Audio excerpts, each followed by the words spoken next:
we are confronted by, we are now being ruled by a fascist regime.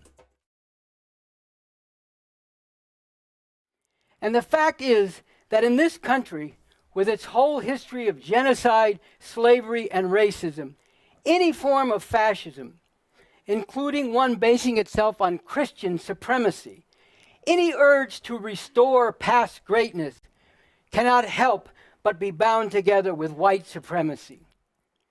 The Republican Party has been moving in a fascist direction since the late 1960s, with further leaps since then to becoming more and more openly fascist.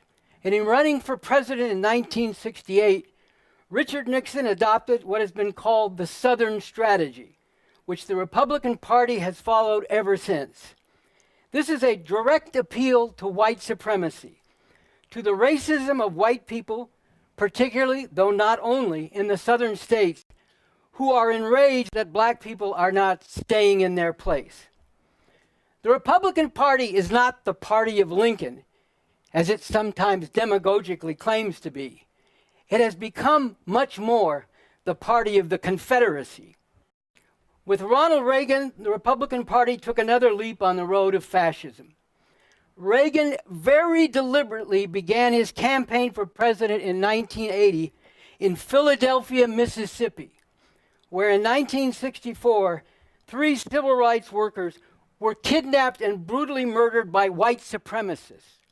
There, in Philadelphia, Mississippi, Reagan proclaimed his support for states' rights, which particularly in the South have long been code words for white supremacist lynch mobism.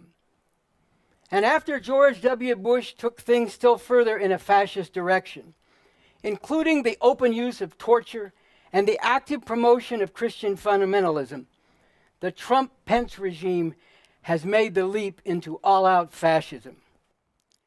There is a direct line from the Confederacy to the fascists of today, and a direct connection between their white supremacy, their open disgust and hatred for LGBT people as well as women, their willful rejection of science and the scientific method, their raw America First jingoism and trumpeting of the superiority of Western civilization, and their bellicose wielding of military power, including their expressed willingness and blatant threats to use nuclear weapons to destroy countries.